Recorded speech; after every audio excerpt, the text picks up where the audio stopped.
Hello everybody, this is Jason from Blue Weather. Like this video below, subscribe if you like weather related information. Also, Blue Weather can be found on Facebook.com.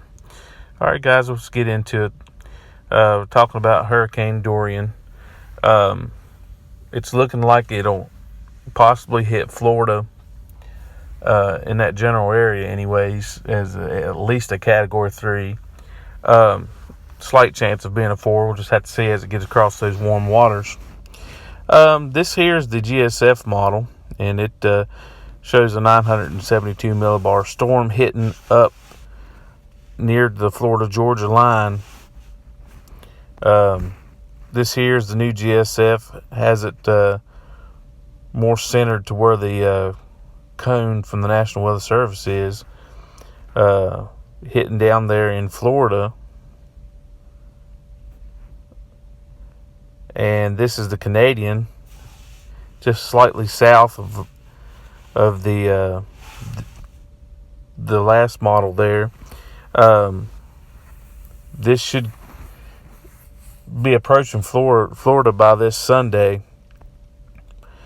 This here is the hurricane model, and it's showing an impressive 929 millibar hurricane, and that would, if that were to be true, then that would be a Category 5 hurricane if that was true. So hopefully not, but this is one of the models the Hurricane Center does use, so we'll keep track of that.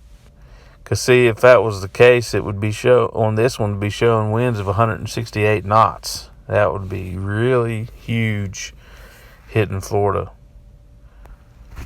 All right, this is the cone of uncertainty that the National Hurricane Center puts out. And it shows it approaching Florida by Sunday p.m. And obviously hitting, going across it on Monday.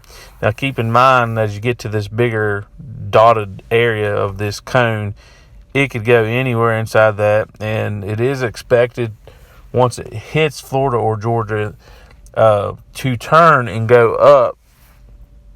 And you'll see here on these, this is the several model track guidance, and you see they all eventually turn.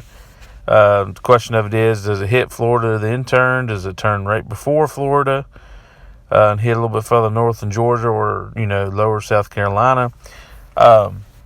Or it could even go across Florida into the Gulf, re-strengthen a little bit more, and hit the panhandle of Florida. So we'll just have to watch this one very closely.